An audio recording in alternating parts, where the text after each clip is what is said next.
Today on Ask This Old House. Got a dull pocket knife? I'll show you how to keep it sharp. I'm going to drag it right across and pick the knife up as it goes. I'll teach you how to restore a deck correctly. Doesn't matter what direction we go? Not really. For the first coat and the second coat, the important thing is get a good coverage on this decking floor. How often do you think about water in your house? Do you know how many gallons of water you guys use in a typical month? I want to show you a pretty cool feature of the app we have. So our app can actually learn how water is being used in the home and where the water is going.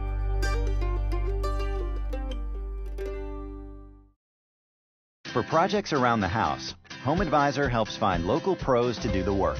You can check ratings, read customer reviews, and book appointments with pros online at homeadvisor.com. Home Advisor is proud to support Ask This Old House. Hey, Tommy. Hey, Kevin, how are you? All right, so we're talking multi-tools today. I know how much you love your little multi-tool. I use this thing all the time for a lot of different things. Love it so much. Yours is personalized. Well, I want to make sure nobody takes it, you know. Is that why you gave me a personalized one for Christmas? Just want to make sure you know whose is who. I thought it was because you had a heart. Okay. Now so you're wrong. Use them all the time, always on your hip, but that means that the blade is likely to get dull with use. Right. So we're talking about sharpening them. Now to sharpen it, I use it on a whetstone grinder. But on a daily basis, I may take the knife and hone the edge. Honing different than sharpening. Well, it's the next step above the sharpening that you're going to do to just fine-tune that edge. Now here's a knife right here. If you look at this edge, you can actually see that it's pitted just a little bit. It's really fine, but if you take your thumb or your finger and you put down on the blade, but you don't want to slide it left and right, you'll cut it. Just push down on it a little bit and you can actually feel the little nubs on there. Okay. So what I would do with that is I would take some oil, because this stone requires oil. And this stone requires water, all right? So I put a little dab of oil on it like that. I take the knife, my hand, good grip.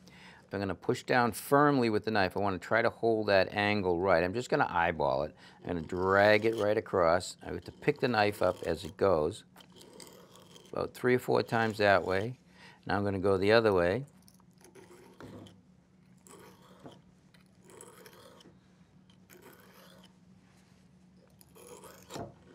And that just puts another edge right back on it so it stays nice and sharp. All right. And there are different types of stones, right? You mentioned this is synthetic and to be used with oil, but there are other options. Right. This is a Japanese synthetic stone that requires water or oil, but they recommend water with that. This is a stone that comes out of a quarry, and it comes out of Arkansas. So a natural stone. And would you use water with that one? You can use water with that one, and here's another one that's man-made, but this is made with diamond. And you do the same thing with oil. You just put a little bit of water on, and you just drag your knife on it. Gotcha. And that keeps the edge. And so you've got a couple different ones here. I know you even keep one of these things in your tool pouch. What I do is lots of times I'll carry a small stone like this, and if I'm using a utility knife a lot, and I want to keep an edge on that rather than keep changing the blade, I can take the stone and my utility knife and drag it across here half a dozen times, switch it over, go to the other, and I've got a nice sharp blade that lasts a long time. You are an old Yankee, huh? You're actually honing your disposable razor blades. Well, you know, it's not just the cost of the blade, it's the time that it takes to change the blade out. I'm not criticizing it. All right, good information, Tommy, and thank you again. My pleasure. Don't cut yourself. Thanks for coming out, Mauro. Let me show you the deck. Not a problem. Let's take a look at it. So we moved in about 4 years ago. We had this beautiful deck. It was gray and weathered. Nothing had been done to it. Kids kept getting splinters. So about 2 years ago, my parents helped me power wash it, and then we put down some timber oil. So you can see what's happened. It's gotten gray again and splintery. So we're wondering what to do about it. Well, this is a mahogany deck. It needs a good penetrating oil, but the most importantly, it needs to be prepped perfect before you apply any finish on it. Okay, so can we just power wash it and put the penetrating oil down? At this point, the answer is no. We're gonna have to strip this down, get rid of the oil, and then we're gonna put a penetrated oil on it. All right? Okay. We started by cleaning any debris from the deck, and then we can sand the edges.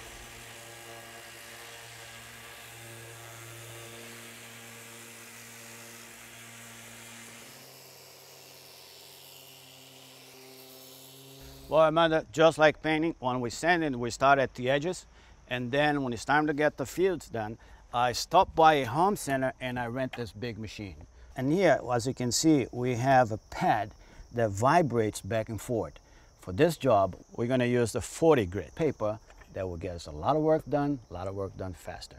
At the front, we're gonna put this big guy here. It's a weight that keeps the pressure down so we can get all the fields done. Heavy. It's kind of heavy, yes. Try to go straight. Straight.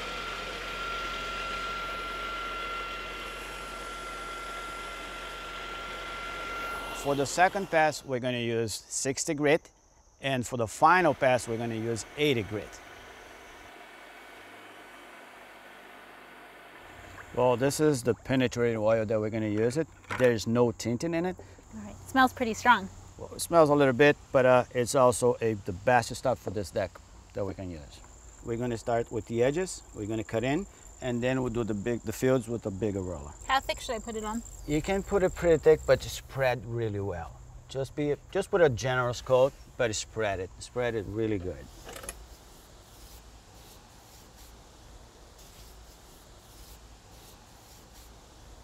Well, Amanda, here's what we're going to use to do the fields. It's lamb's wool. It's the same stuff that the floor guys use to apply the stain and polyurethane. Okay.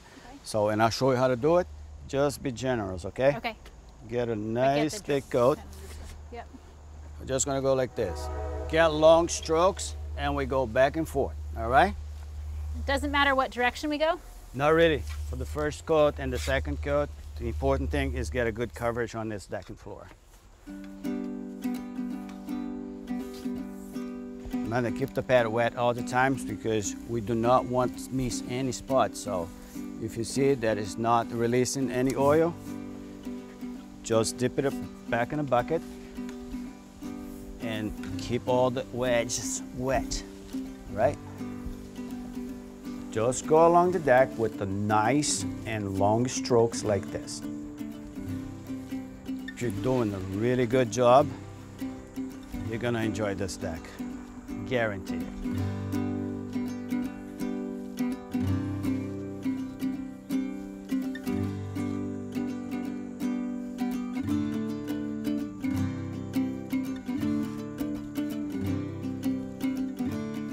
Well, Amanda, our first coat is completely done.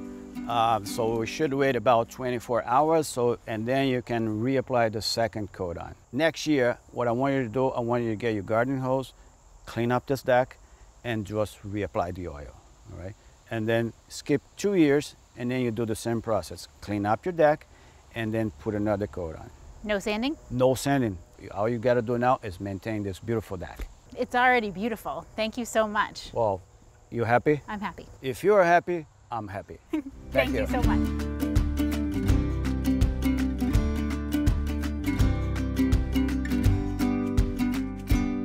Okay, Mark, an email, which is definitely for you. Yes. This is from Thomas in Murraysville, Pennsylvania. You can see here that he has a wood-burning fireplace. Problem is, every time he starts a fire, he gets smoke into the room. Okay. Well, I have to say, most times it's the way they light the fire. It's technique? It's not the firebox? Right. Wow. All right. So tips for him? Actually, I live right down the street. Why don't you and I go to my fireplace and we'll start one up? You're going to make me a fire. I am. All right. I'm down with that.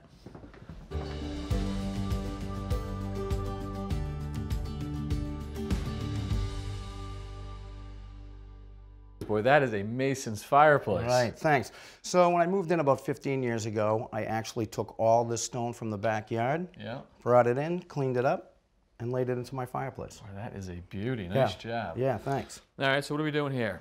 So we got a call from Thomas. Anytime anybody calls in and says they have a problem with the draft, the first thing I do, go to the house and I look at this back wall back here. What are you looking at? So you can see how this particular area, the soot, is all burnt off. All right, so the clearer color stone. Yes. No soot up at top. What does that tell you? So that tells me that the fireplace is operating correctly because most of the heat is supposed to be down here. That's why you have that burn the way you do in that area. So I know this fireplace is working great. So much heat that it's actually burning the soot off of That's that right. stone. Okay, Yep. and we like the heat obviously because that's creating the hot air, which is we hope will go up the chimney. That's right. So basic principle of physics, hot air goes up. Behind this stone, we have a couple components that we build, smoke shelf, smoke chamber. We make that into like a cone that meets at the bottom of the flue, and that's where the smoke goes up and out of the house. Once we have a proper draft, we know the fireplace is working well. So if someone still has this hue back here that we see, but they still have smoke coming back, we know that they've probably built the fire incorrectly. So you're thinking maybe technique. All right, well, let's see your technique for building All a right. good fire. So the first thing we're going to do is add newspaper. All I'm going to do is crumple it up loosely, stuff it under the grate. I'm not going to worry about putting too much paper in because it's just going to burn, but I do want to leave enough room for the flames to catch.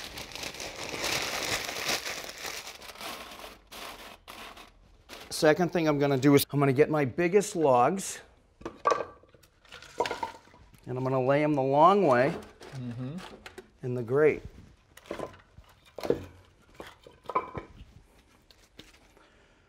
Like this. I'm going to leave a space in between the logs just so the flame can bump up.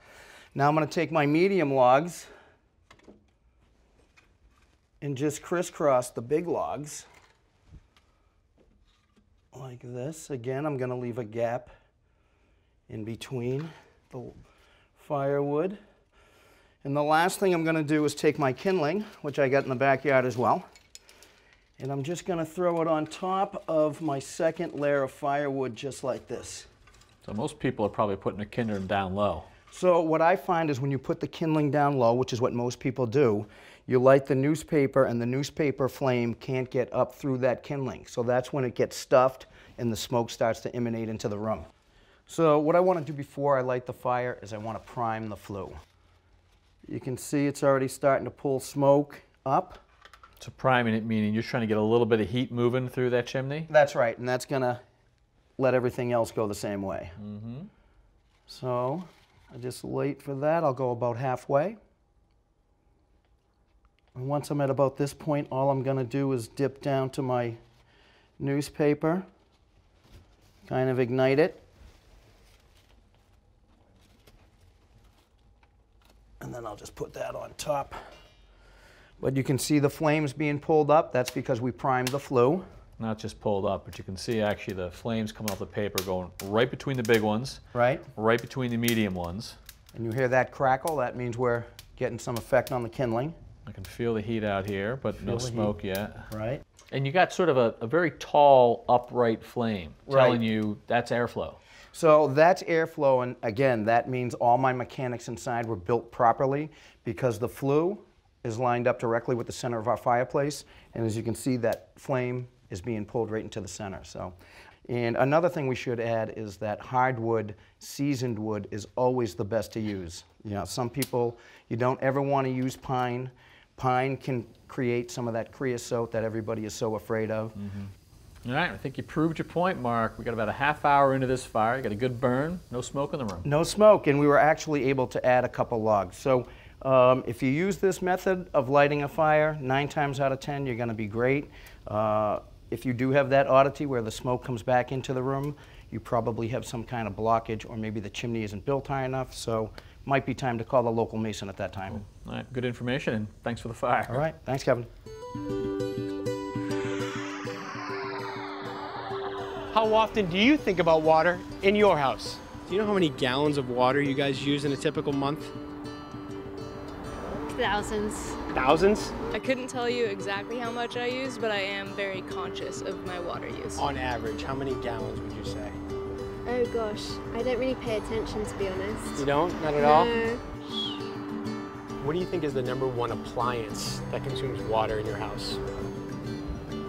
Maybe like the sink. The sink? Yeah. Okay. That's a solid guess. I would guess the washer. Wash machine? The shower. Shower? Yeah. I was gonna say the toilet. You got it! Really? That's the #1. Oh, cool. That's the #1. So smart. Honestly, most of the time you shouldn't have to think about your water. It just works. When you open the faucet, you get water. But sometimes you do need to think about it. House floods from things like burst pipes can cost thousands of dollars to repair. And if you live in a place like California, where water is scarce, people want to conserve as much of it as they can.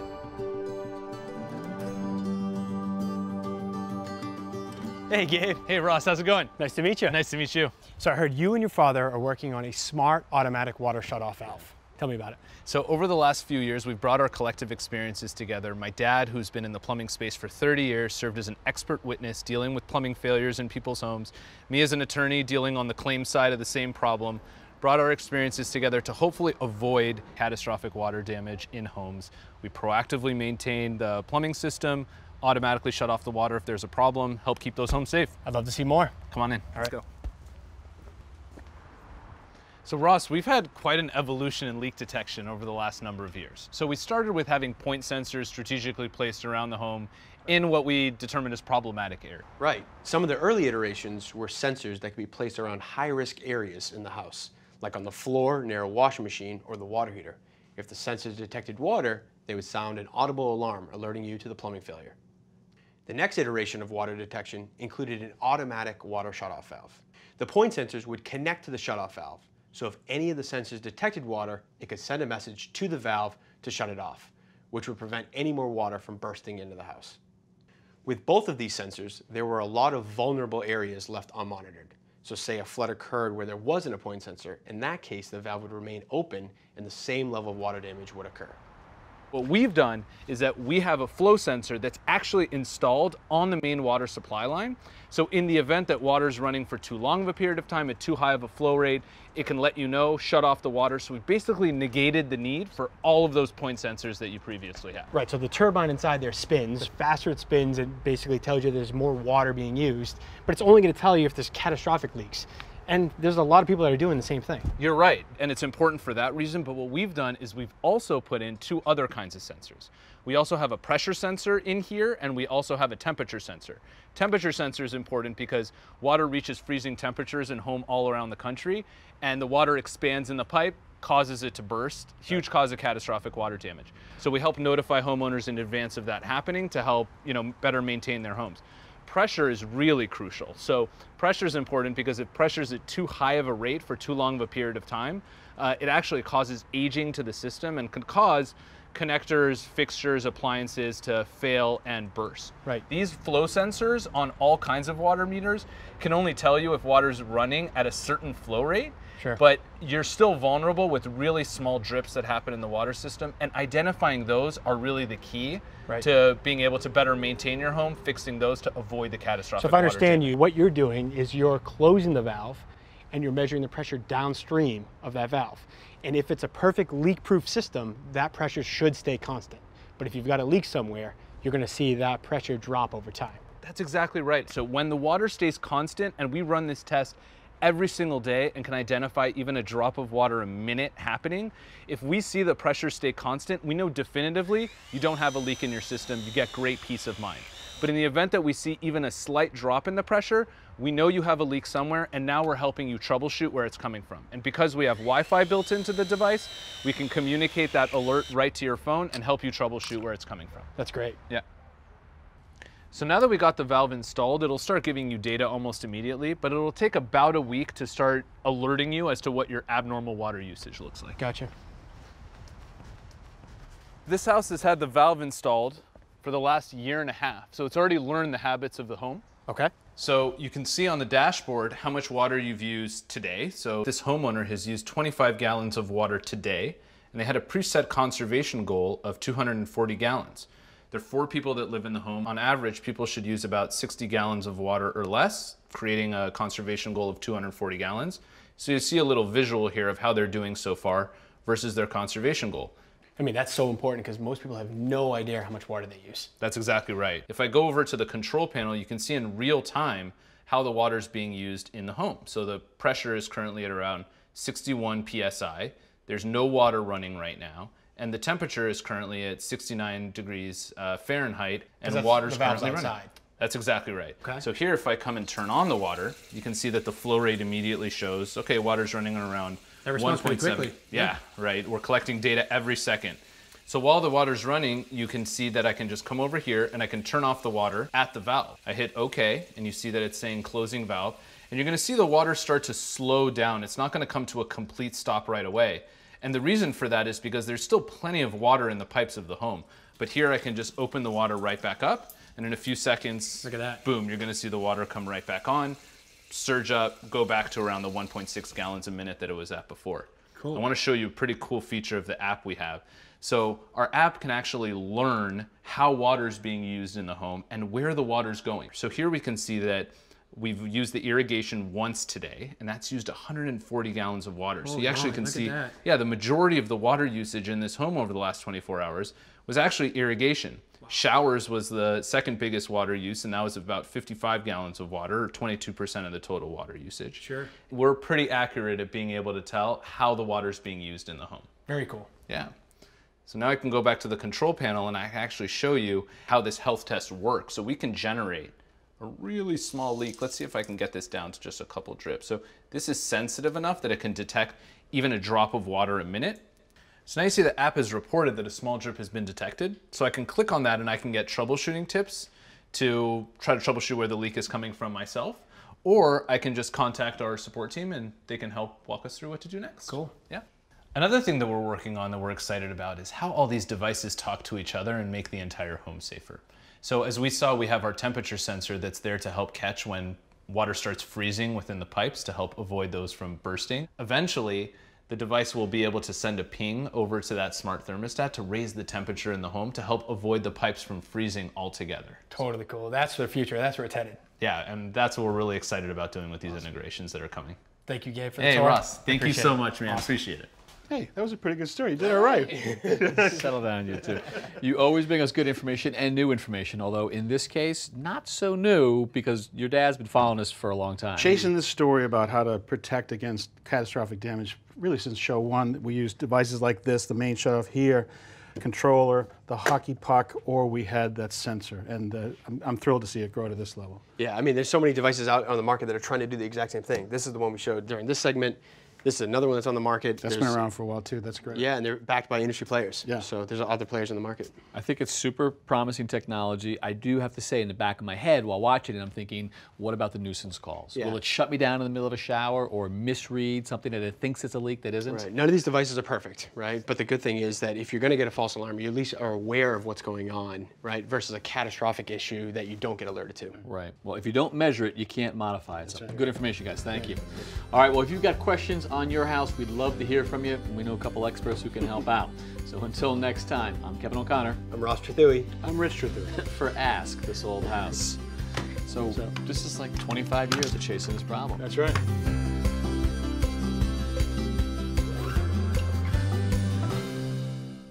Thanks for watching. This Old House has got a video for just about every home improvement project. So be sure to check out the others. And if you like what you see, click on the subscribe button. Make sure that you get our newest videos right in your feed.